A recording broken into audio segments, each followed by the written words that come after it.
নমস্কার বন্ধুরা, আজ আপনারা চলে এসেছেন আমার একটি ছোট্ট ইউটিউব চ্যানেল ও ফেসবুক চ্যানেলে।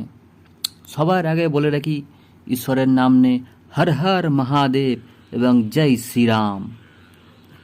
আজ আমি আপনাদের ঘরে শোনাবো একটি অভিজ্ঞতা সম্পন্ন বিষয়ক একটি ঝড়ের রাতের অভিজ্ঞতা।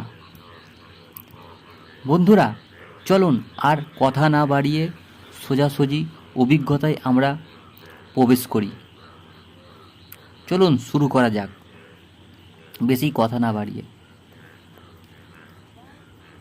আমি কলকাতার মানুষ। সেখানে বসে ঝড়ের কথা অনেক শুনেছি, বইপত্রও পড়েছি, অনেক কাহিনীও পড়েছি, কিছুটা প্রত্যক্ষও করেছি। কিন্তু সামুদ্রিক অঞ্চলের যে ঝড় কতটা প্রবল ও ভয়ঙ্কর হতে পারে, গত বৈশাখ মাসে দীঘার বন্ধুর বাড়িতে বেড়াতে গিয়ে সে বিষয়ে এক বাস্তব অভিজ্ঞতা অর্জন হলো আমার। সেদিনটা ছিল রবিবার। সকালেই টিভিতে পূর্বাভাস পেয়েছিলাম বঙ্গোপসাগরে নিম্নচাপ সৃষ্টি হয়েছে। বিকাল 5টা থেকে উপকূলবর্তী অঞ্চলে বজ্র বিদ্যুৎ সহ প্রায় 180 কিলোমিটার বেগে ঝড় বইবে ও প্রবল বৃষ্টি ও বর্ষণ হবে।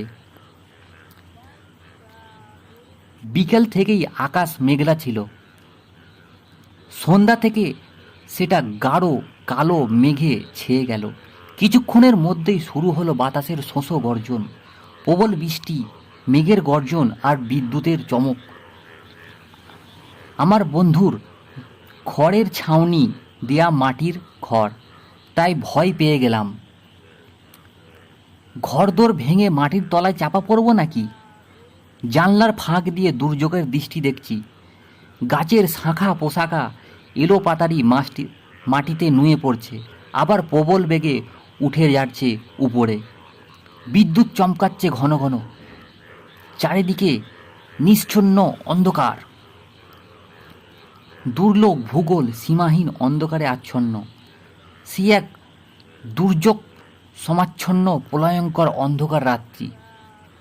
আমার মনে হলো এই মুহূর্তে ধরাবক্ষ থেকে জনপ্রাণীর অস্তিত্ব পুরো সম্পূর্ণ নিশ্চিহ্ন হয়ে যাবে।